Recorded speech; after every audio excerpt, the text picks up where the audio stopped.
Hello, welcome back. I am honored, excited, thrilled to be with Jen Phillips-Kirkwood here today. Jen, how are you?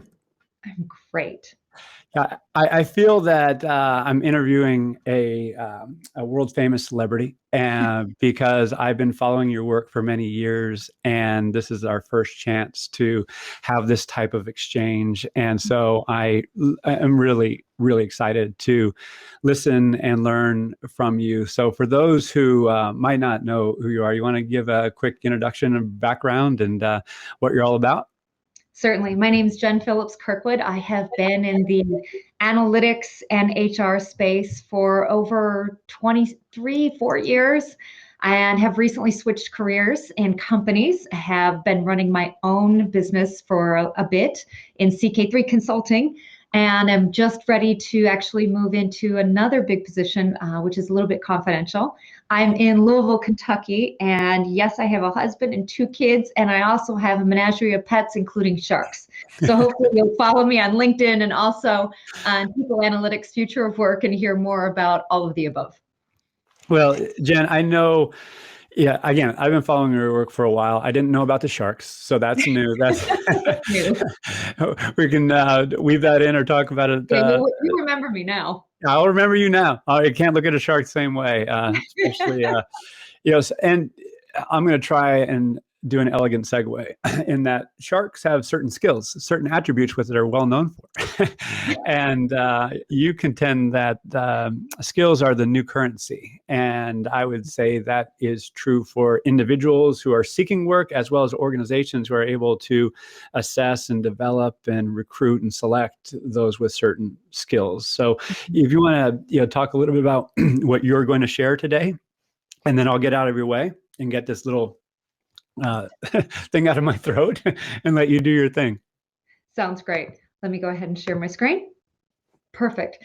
So where sharks aren't attributing skills every 2 to 3 years, that is my mantra into which I've led, that you have always got to be gaining and attributing skills and augmenting skills every 2 to 3 years, because you're either gaining skills or you're dying from them. And so today, and what we're looking to cover, I want to cover a few things and then leave time for that precious Q&A. But what I love is I love seeing the emojis and your Q&A in line during that panel, which Al is going to help me out with. There's lots of great trends going on, especially post-pandemic, that attribute to these skills that we're talking about, and what's changed in 2021 in this new world of work. So before we talk about the future of work, we're also going to talk about this new world of work and the skills that are needed for this future of work.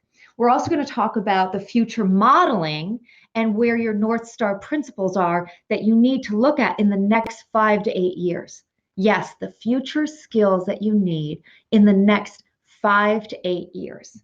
And along these lines, as my friend Jeff Wald would say, the end of jobs as we know it. Now, are jobs going away?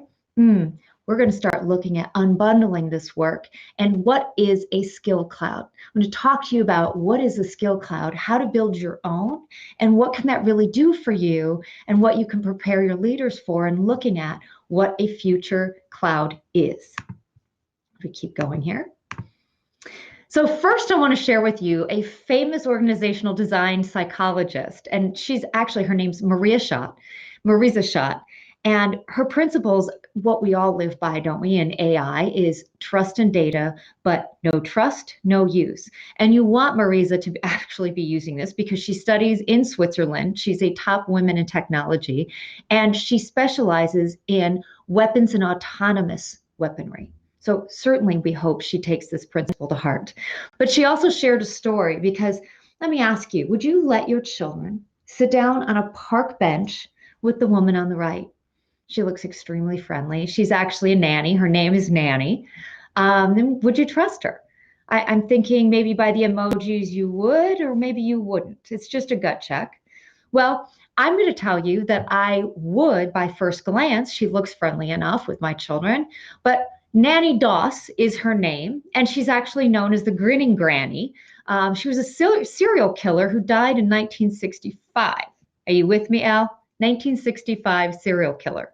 And why Marisa brings this up is so often we're willing to do gut checks. We're willing to go by our gut, and our leaders are often going by their gut checks and what they think is needed for the future. And what we swear and know true is that what we need in data.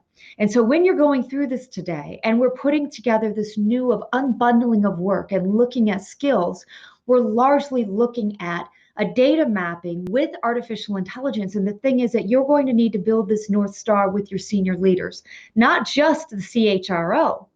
You're going to be looking at new personas and mapping to their North Star of the COO, the CIO, and more of the C-suite besides the CHRO. And the core principle of what we're looking at is people need to be able to trust in the data, and they need transparency. And I know we hear this word a lot, but they need to be able to trust in the skills and build these skills and have a foundation of skills and then evolve from these skills and build this inference of other skills. And they need the trust and transparency to do it. Because if they don't, if they don't trust the data, they won't use the data. Hopefully nobody has heard of Nanny Doss before. So trust the skills. And as Rachel Botswell has said, one of my favorite new speakers, if you haven't read her books, is trust is that social glue that enables humankind to progress through an interaction with each other and the environment, including technology. So again, what you're going to want to do is the North Star. Are your North Star principles connected to the business? Are the employees connected to the skills that we're going to talk about today and engage to them and personalize? Because the talent of the future cannot be built without the baseline. So ask yourself, where are we today as a workforce? So let's assess what our current state is in the economy today.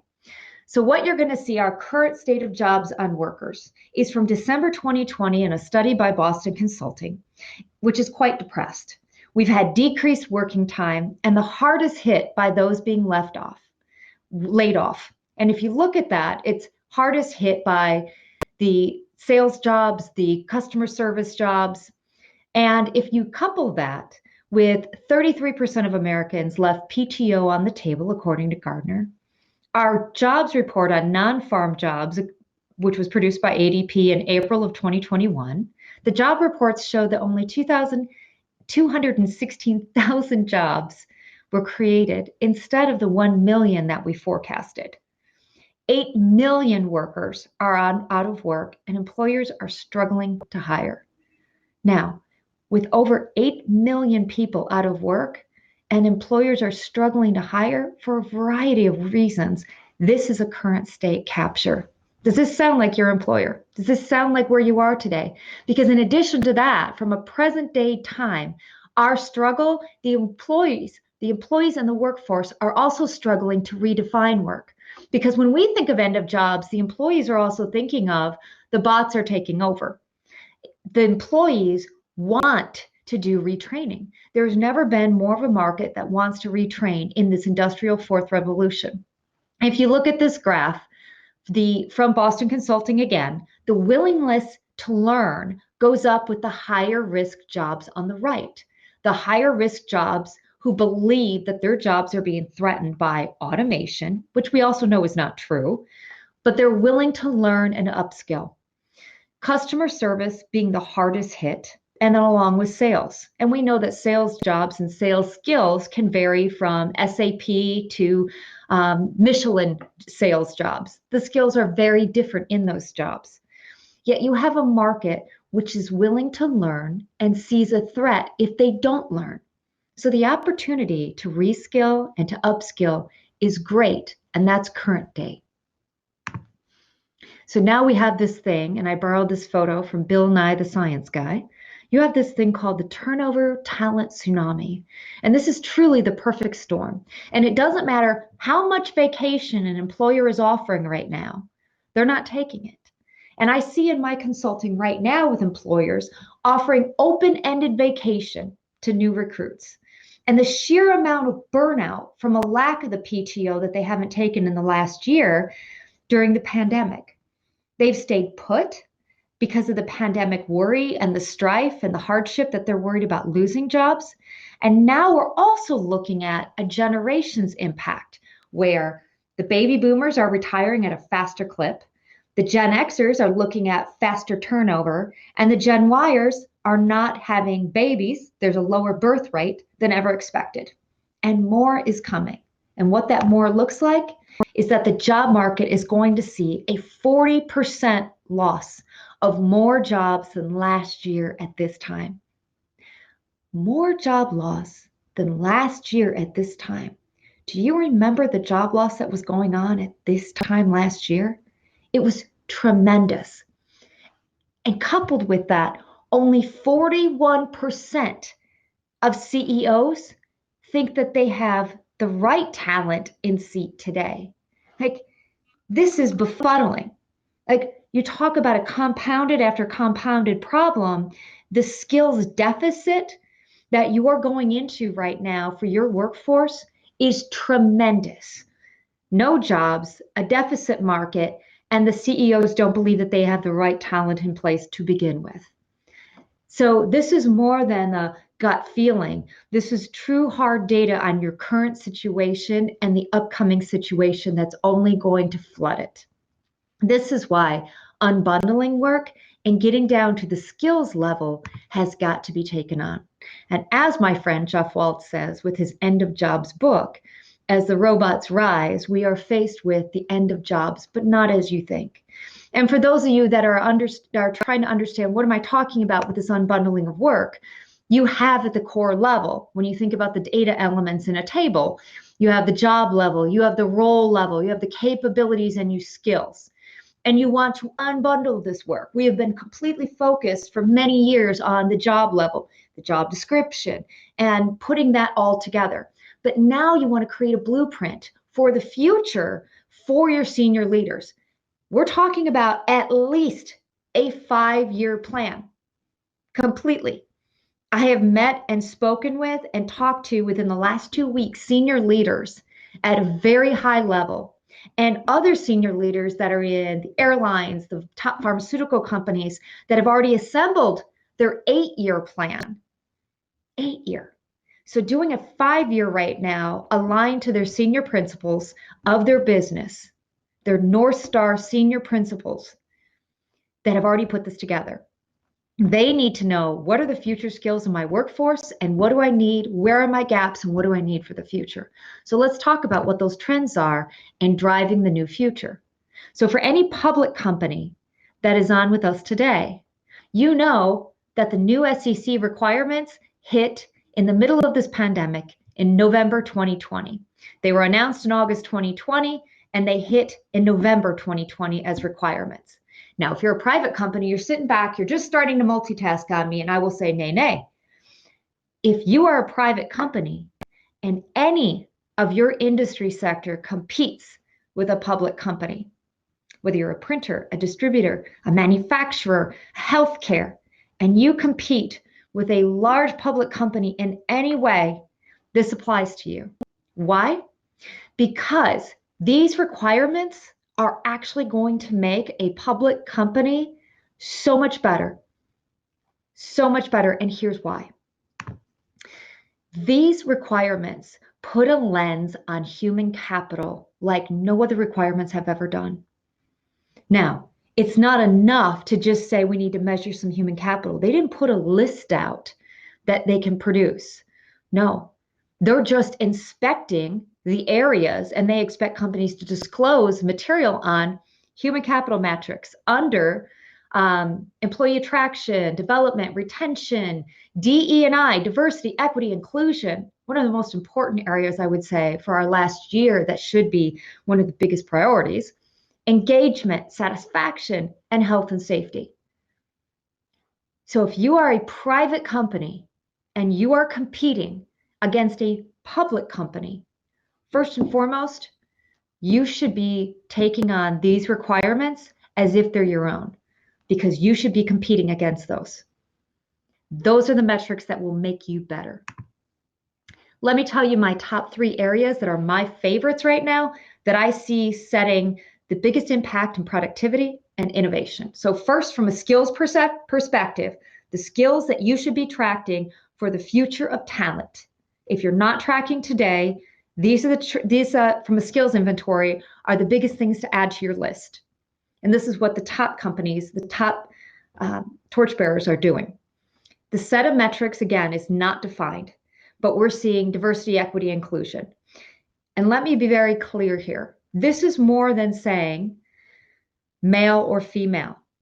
This is more than saying black, white, and other.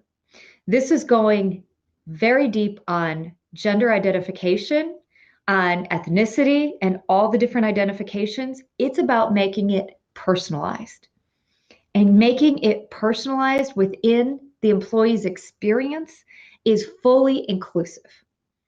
And to those companies that have already made the strides to do that and capture it within the employee experience is step one. There's a tremendous amount of recommendations beyond that, but that is the first point of metrics, that if you're only doing Black, white, and Latinx, it's not enough. It's not enough as a metric. So that's the first point. The second point is wellness. And there's a tremendous amount you can see of other information that I've provided. Wellness. Wellness is not just the mental and emotional strain. This is one of the biggest areas and the biggest areas of metrics to dive into, again, for any private companies that should be looking at this and nonprofit, but also in terms of financial wellness. Financial wellness is also part of the diversity, equity, and inclusion bucket, but financial wellness in terms of skilling up your workforce on financial wellness and well-being and providing support to the employees, and then measuring that. And engagement.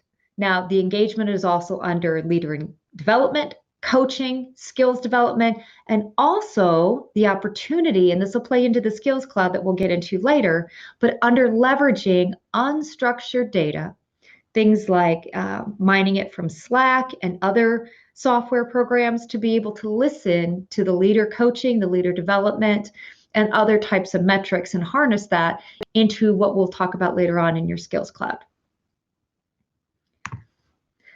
Now let's talk about the future of green on skills. Now, Al, I'm going to ask a question if you can let me know. Has anyone started to think about what the green impact is on your occupations today outside of the energy sector? Do we have any impact there, Al?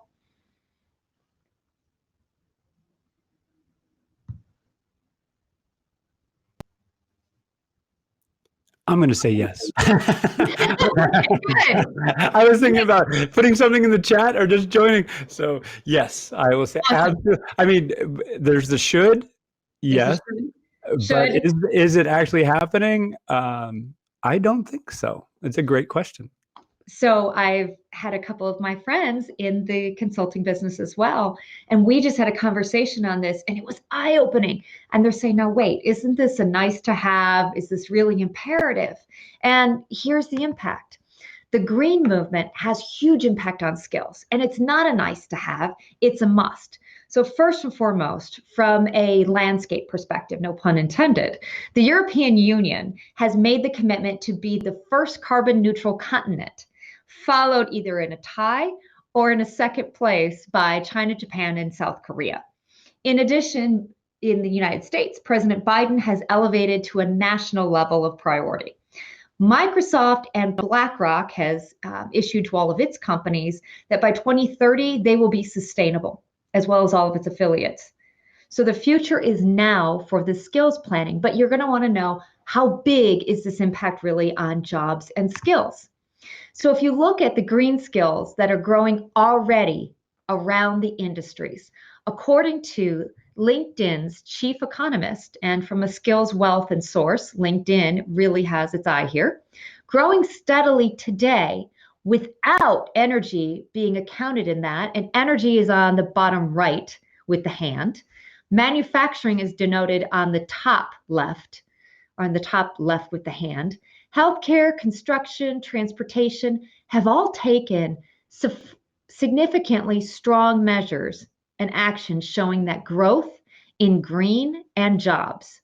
So this is what's gone on so far at the end of 2020 across the industries. And you're thinking, okay, that still looks like a nice to have. I still can't quantify the impact as it relates to my industry sector. All right, well then talk about this. The economic team has identified 444 occupations with at least 2 new skills of green across the profiles. They have created a taxonomy of 800 green skills with the Industrial Labor Organization and the Green Economy with the United Nations, and promise that by 2030, 85% of all jobs that exist today have not been, or all jobs that have not been invented yet. 71 million of jobs will be lost if these skills are not invented. Let me say that again. 71 million jobs are going to be lost if these green skills are not developed. And the energy sector alone could produce 18 million jobs. So when we think about, is this a nice to have, this is a must. In fact, this is actually created when I had this imperative conversation with some of my consulting friends. This is what got me a little bit more consulting gigs, if you will, in the last couple of weeks, because this is such that future modeling. And when you talk to your business stakeholders, going back to the CHRO and having a conversation with the strategy officer or having a conversation with the CEO, like this is where those principles need to align. This has to be part of where is our company's initiative or our North Star guiding principles on sustainable. Sustainability has to be in there. And if it's not, if you're a small business, then maybe it's not in there, or you're a large business, we need to start quantifying and start looking at, as a workforce, where are our skills?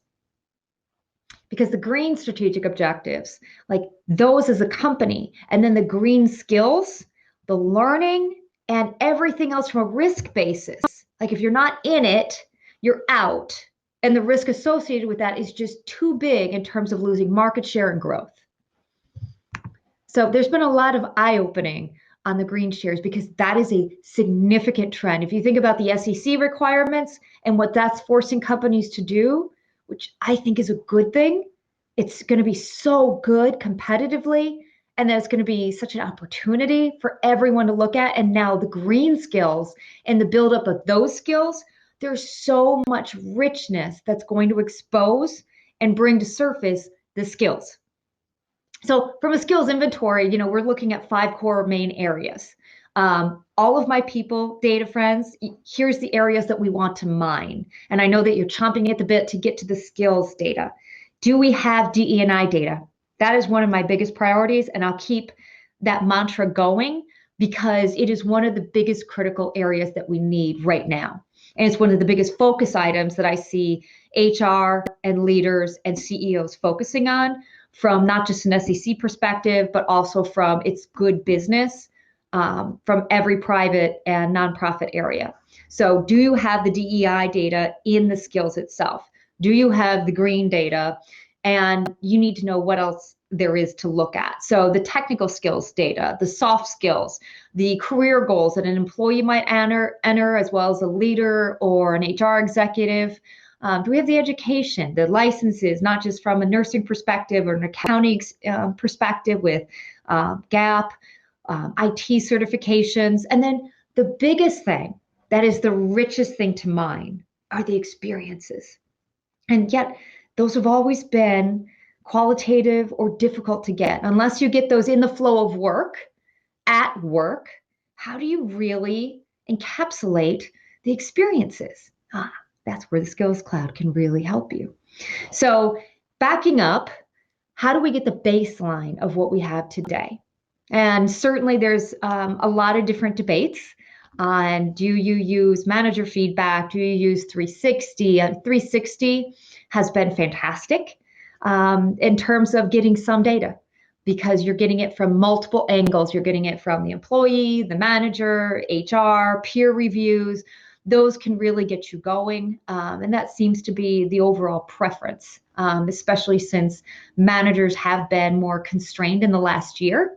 It's been harder in a remote environment to get good manager coaching, to get better manager reviews, as well as peer reviews. That's been a little bit different. The good organizations are proactively getting ahead of that with manager coaching. but certainly there's some scrutiny on the 360 reviews within the last year and 9 months or so.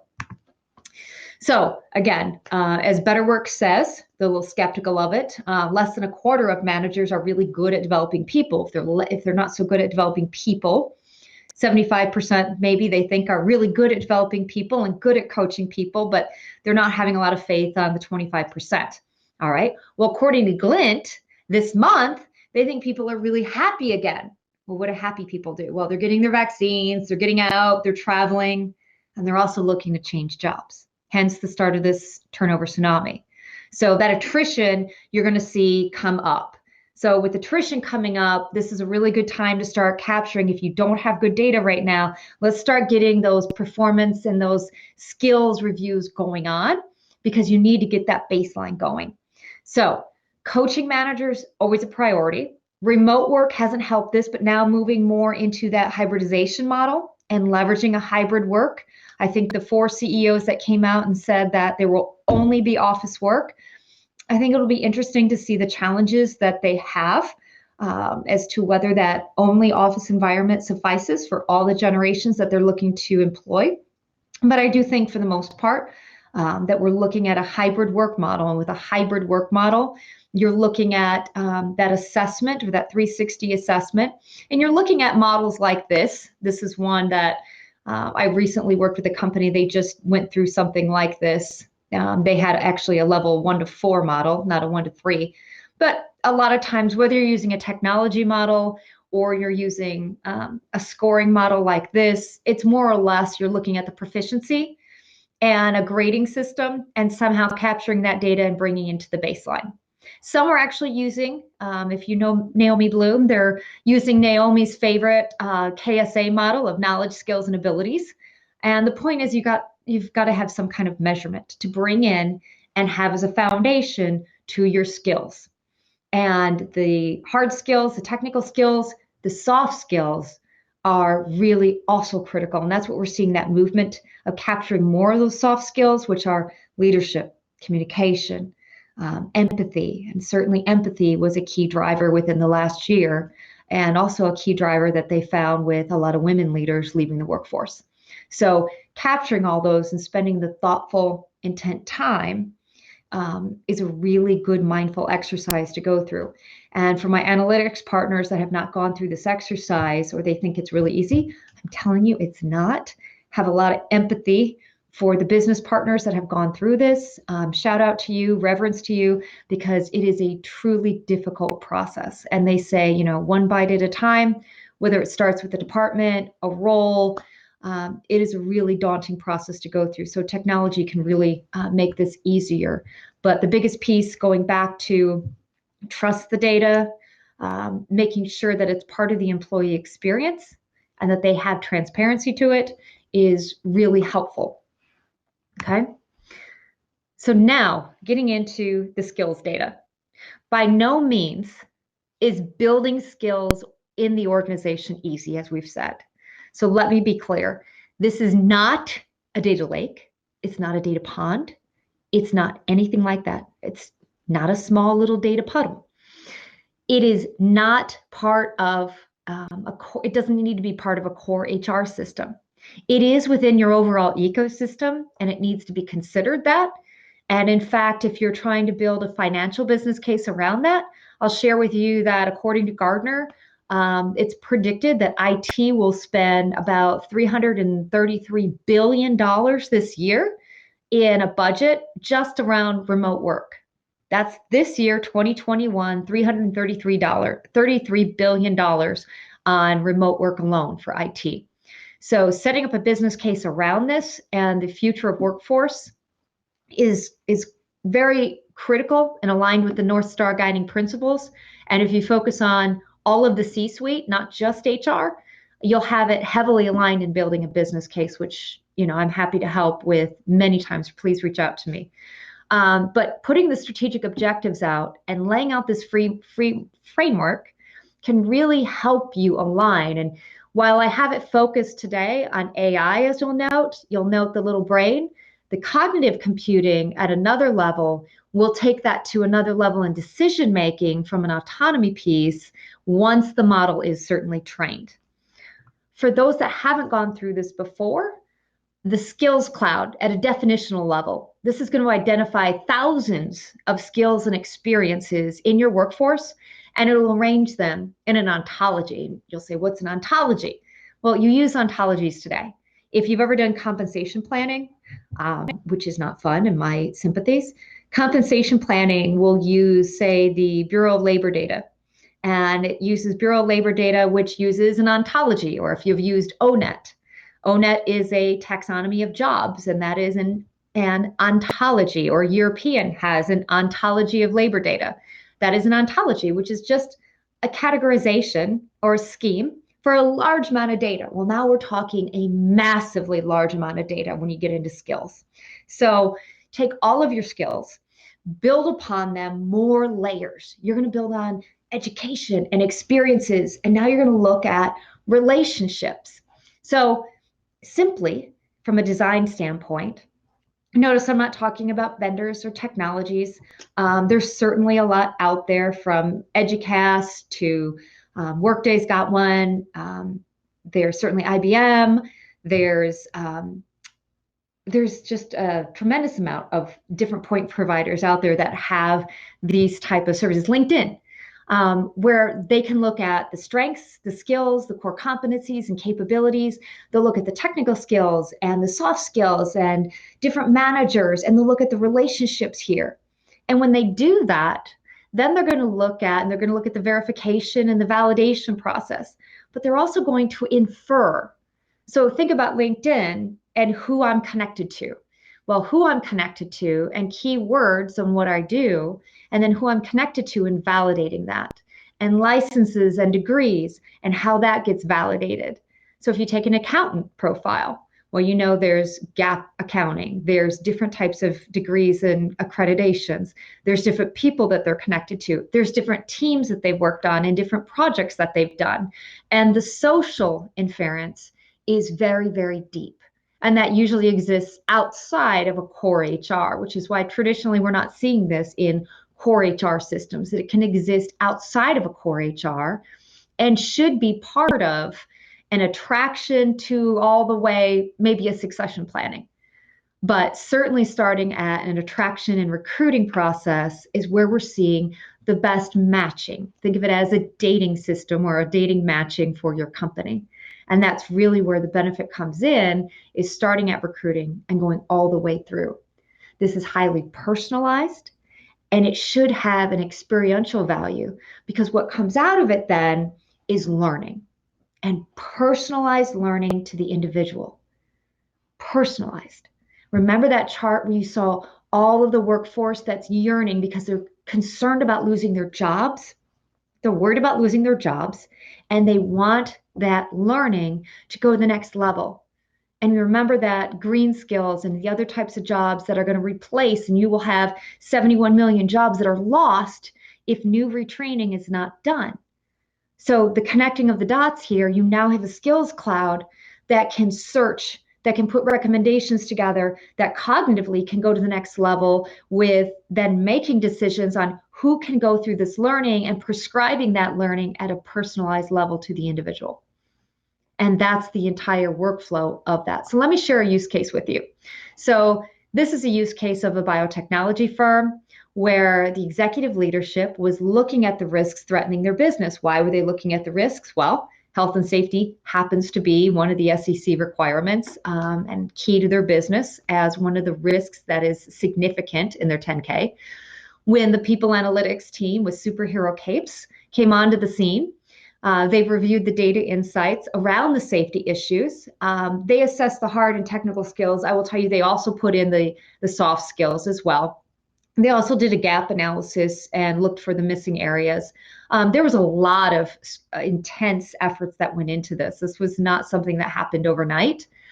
They had their hypotheses. In fact, leadership had actually thought that there were some leadership principles that were coming into play here.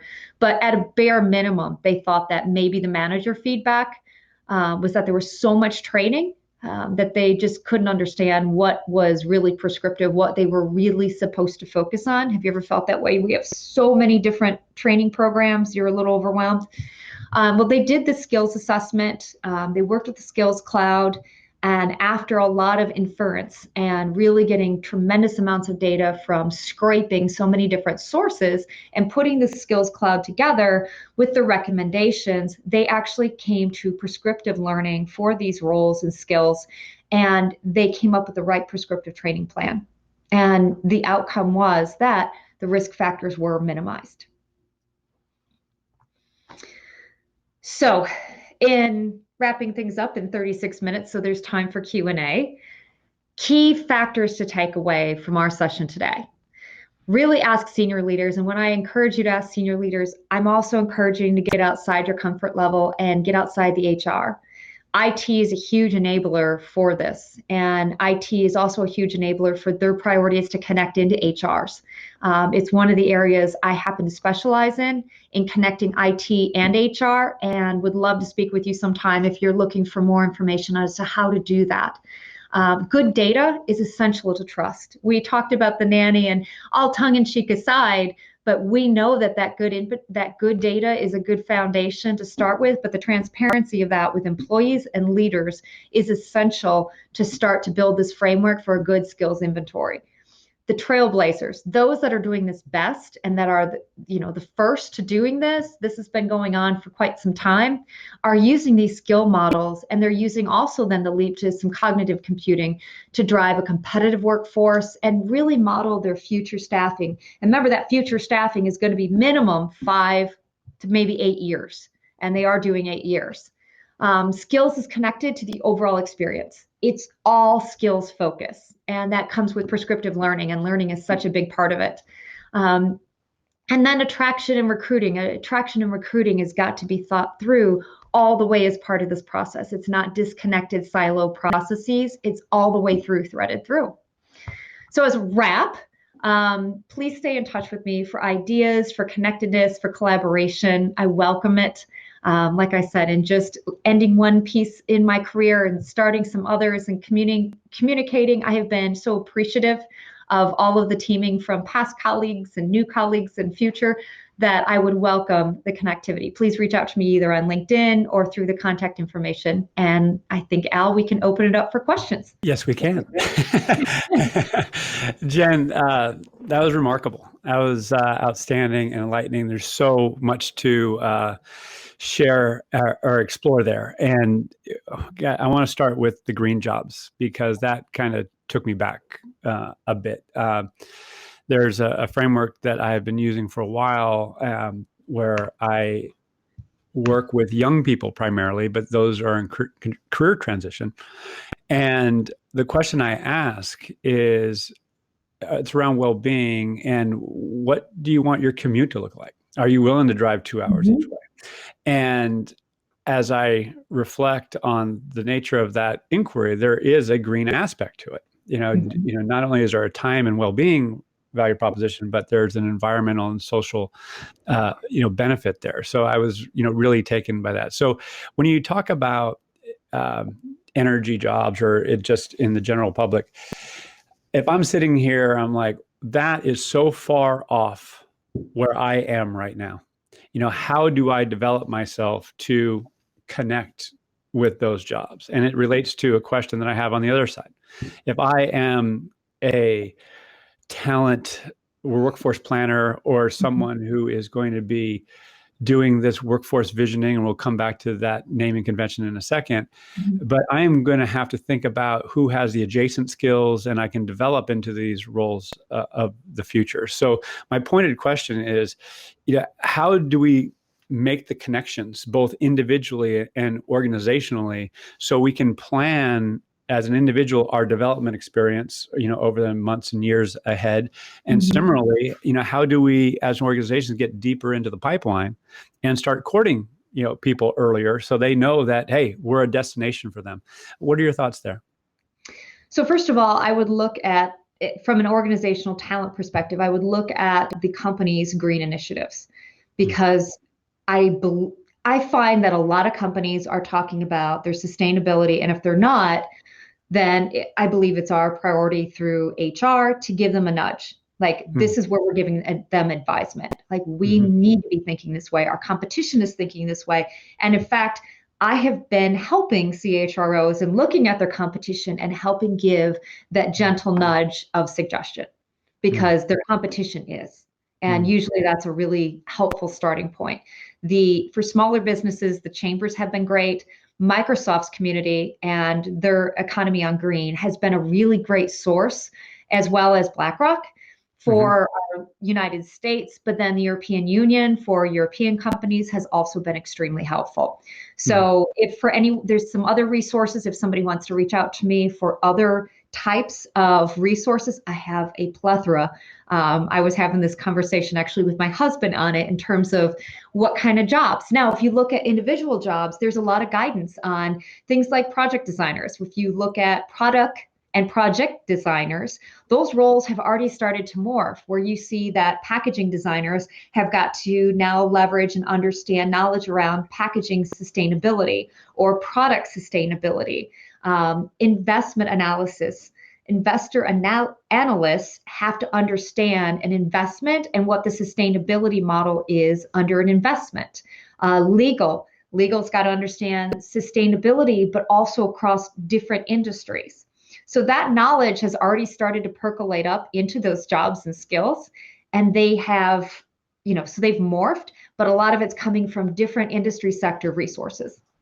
Wow. So please connect with me if you're looking for that, because it's a plethora of different resources.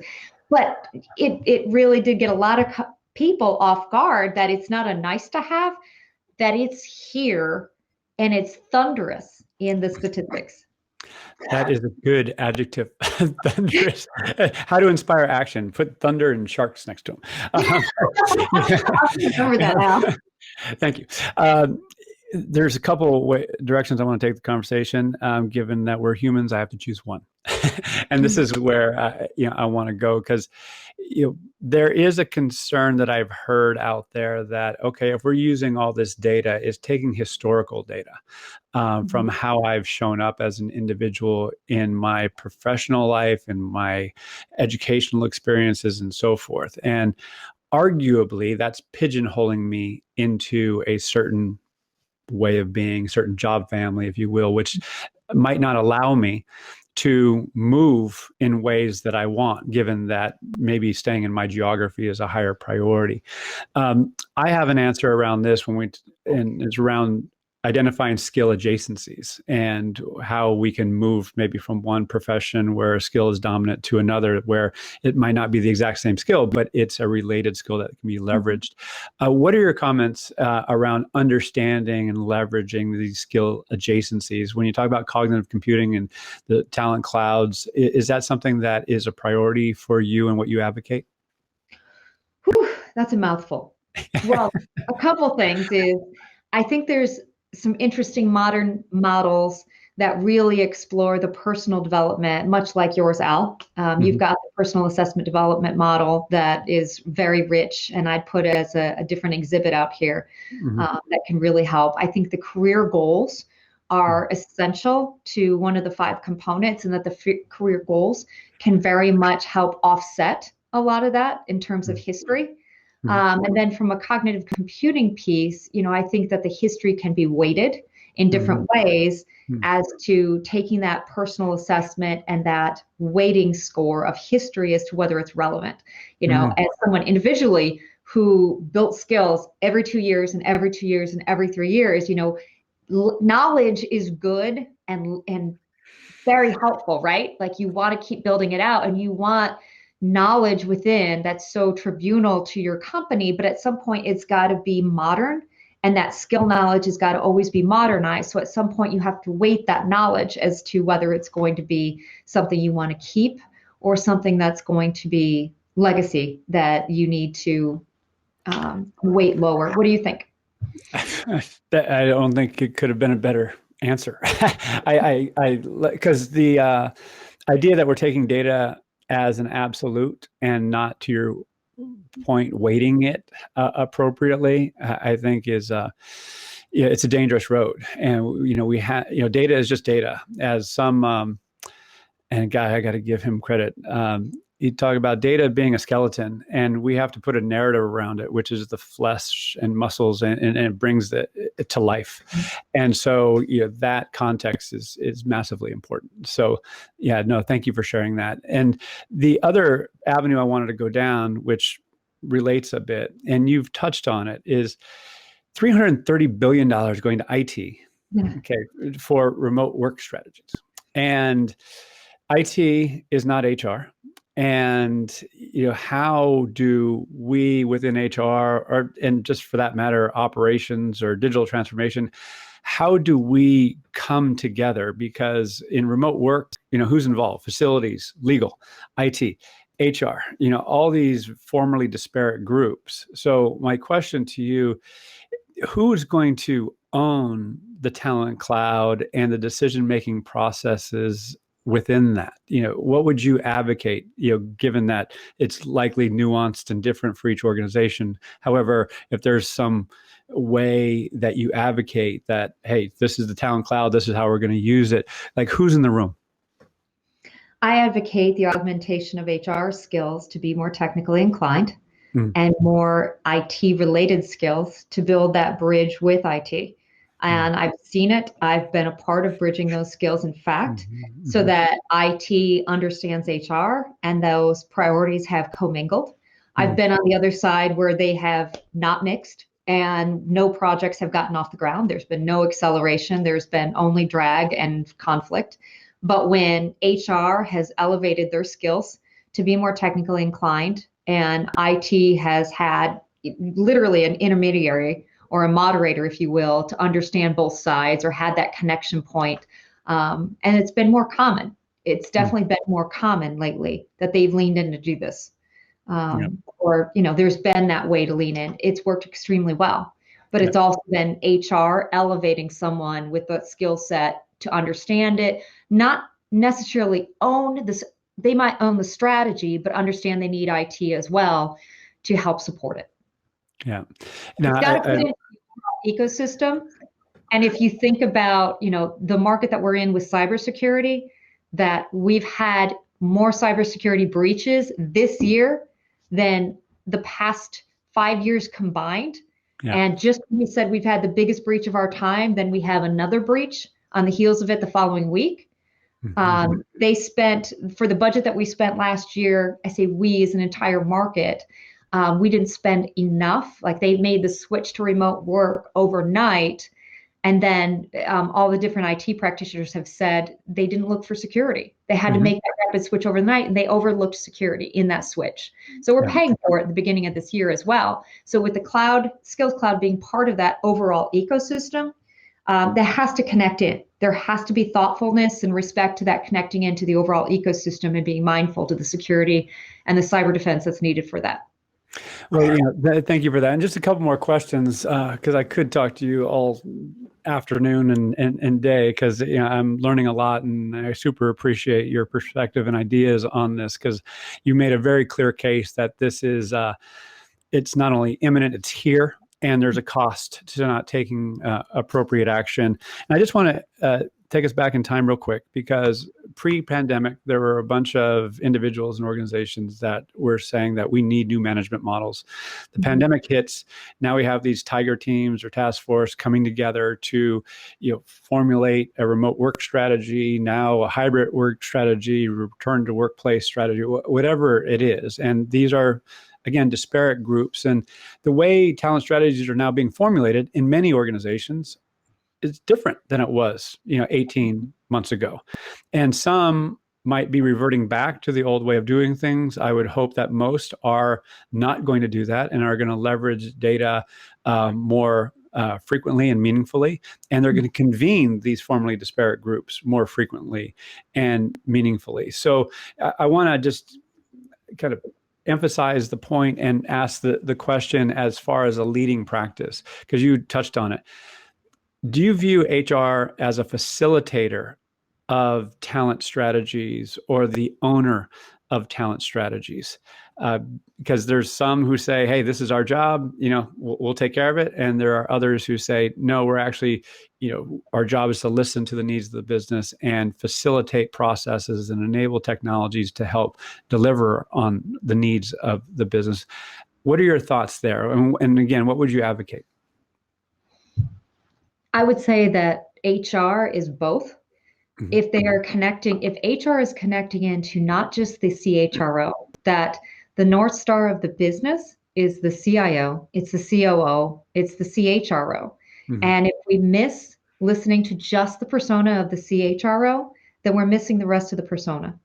Mm-hmm. And so very much HR needs to drive the business because the biggest entity is the workforce. Mm-hmm. And in order to represent the workforce and connect in with that business and our North Star, it is to listen to the entire C-suite and to drive that C-suite. And that's the way to do it. So the talent strategy should be owned by HR, but it's got to be representative and completely inclusive in order to do so. Yeah. Thank you for saying that. And final question. And again, final of I'm choosing from 100. So that budget for remote work is going to IT. Yes. Does HR try and grab some of that budget? Do we have to partner with IT to grab some of that budget? Is it going to the right place? Should it be going to HR instead? What are your thoughts? Well, that's a very broad question. It is, but it's we're HR is constantly under resourced though, and we have to do this. And so, hey, Talent Cloud sounds great. Is that going to be an IT initiative or is it going to be an HR initiative? That's the impetus for the question. Well, according to the SEC, with the SEC looking at all these new human capital metrics, with Boston Consulting talking about all the needs of the workforce and the reskilling that's going on, they're talking about this being a workforce cost, true workforce cost. So if they look at the COO needs, if they look at the CIO needs, this should be owned by everybody. Mm-hmm. It should be a cost to the organization as overhead to the organization. It shouldn't be a cost that just HR bears. Mm-hmm. Yeah, yes, thank you. And that's a 2020 statistic as well as a 2021 representation that I would be happy to forward to anybody. Well, we'll have to get that